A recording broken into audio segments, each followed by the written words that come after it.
So one footnote on that. Government of Turkey is taking an interesting approach. They're going to be bringing something to a vote in August where everybody has to elect one level of filtering. You either choose the child level, the family level, another level, or the business level. And there's a level that's minimally blocking, but still they will still be blocking like any anti-Turkish websites. And I thought that was a very interesting and troubling approach, in part because the government gets to know what level of blocking you chose. Next question.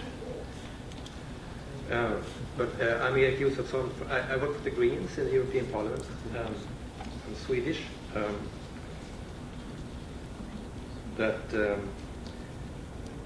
To connect to my Polish colleague here about the European discussion, that most of this legislation is happening in Brussels and it waves back and forth in member states.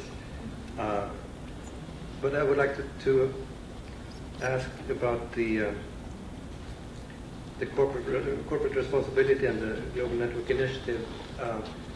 It seems to me that sometimes you prefer cooperation with the government, and sometimes you prefer maybe to apply the principle of rule of law, that you want the warrant before you interact with the government.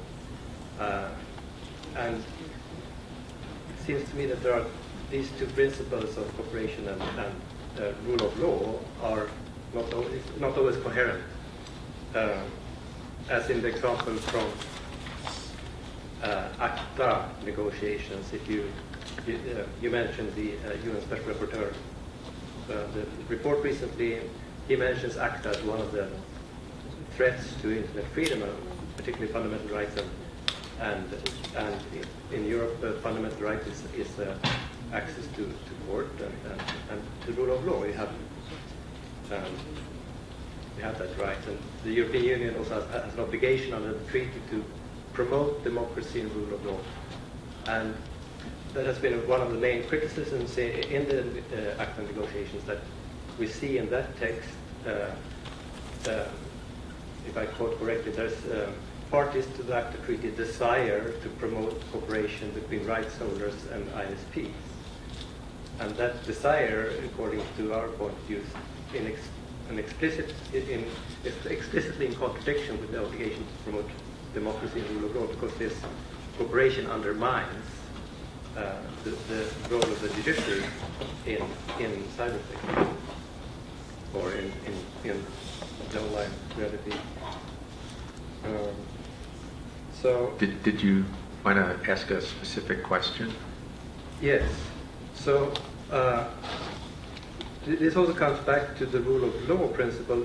If you look at what is happening in the PNR negotiations, and then we also see this conflict between that obligation and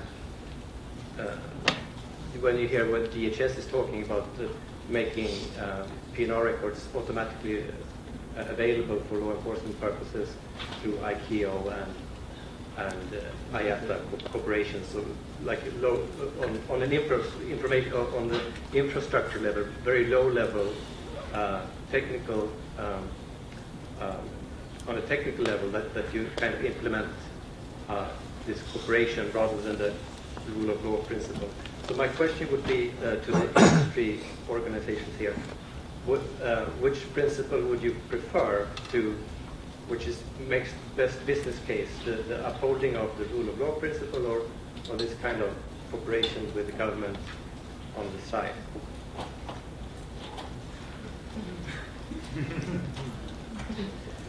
I think I'll just quickly touch upon it, because the rule of law, it obviously depends on whose law. And U.S. companies are probably more comfortable dealing with the rule of law in countries where there is an applicable law and a process for obtaining warrants and, a due process, I guess I would say. And that's probably a little more similar in Europe to the U.S. than they might be elsewhere. So I can't answer. I don't think it's a question about whether companies prefer one or the other. I think where there's due process and a process, that certainly would give them more level of comfort than when there isn't. Thank you, Liesyl. Do you have anything to add? Yeah, I was going to say. So I think that certainly the starting point is the rule of law. I think where the challenges really come into place is where rule of law in a country may conflict with international standards. And I think, Better said. So I think, one of the things that we're trying to do in G&I is to try and navigate that. So, and find ways of navigating that. And, there's no easy answer. I can't give you an easy answer. It's this, but that's absolutely one of the things that we're trying to grapple with. Thanks. We have time for just one more question. I'm sorry. Annie, go ahead. So Annie Anton from North Carolina State University. The question I have surrounds data breach notification. So we have data breach notification laws to aid in helping people protect their identity and protect themselves from identity theft. But sometimes when there's an attack, it is an advanced persistent threat attack, and the information that is actually personally identifiable is only maybe 1 or 2%, comprises only 1 or 2% of the actual data that was stolen. And sometimes there's something much more egregious happening.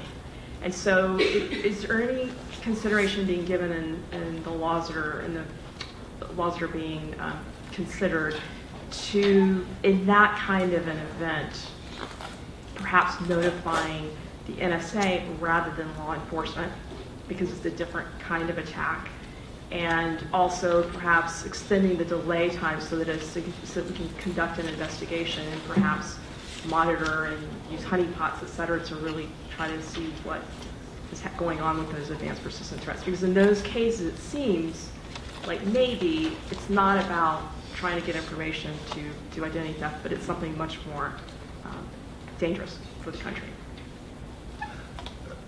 Yeah, I think there is, oddly enough, you say, I believe today the Energy and Commerce Committee on the House side is actually, or one of the subcommittees is holding a markup on one of their Mary Bottom-Ax data breach bills that they're doing. But I do think that's an important consideration to make. I mean, you want to let customers know that if, depending on what the information is, if there's personally identified information that has been stolen, I mean, I think those people should be aware that information is out there at some point on some level. But then I think it's important, as you mentioned, drawing the distinction between is that the endpoint, or do you need to go ahead and push that attack over to the NSA or something like that for some more advanced persistent threats? So I was thinking, if you're attacking something like Equifax or ChoicePoint, then clearly that's because perhaps there's a specific intent there. But if you're attacking one of the DIBs, it's a different kind of data. Mm-hmm. And if you are forced to notify early, you're tipping off the hackers. Annie, there's a specific provision in the Leahy bill introduced in June of this year that allows for a delay in that circumstance for law enforcement to do its thing first. The challenge is that law enforcement is not always the most... and for intelligence purposes. Right. Yeah, right. Yeah. It's so specific, that's the concern. No, it's specific in the Leahy bill. There's a specific provision in the White House bill to allow for a similar thing. And I have other legislation we can talk about. Great. Thank you. The one thing I would just add is that data breach notification legislation, from our perspective, should not just be about notification. It should be about protective measures as well. So while the protective measures can protect against identity theft, they often protect against other things as well. However, advanced persistent threat is a whole new ballgame, and we would say, I think, that data breach notification legislation is what it is, but we need to look at other ways to get to the other aspects of cybersecurity. Thank you. Thank you, Liesyl, and thank you all of the panelists. Thank you, Greg. Thank you, Greg.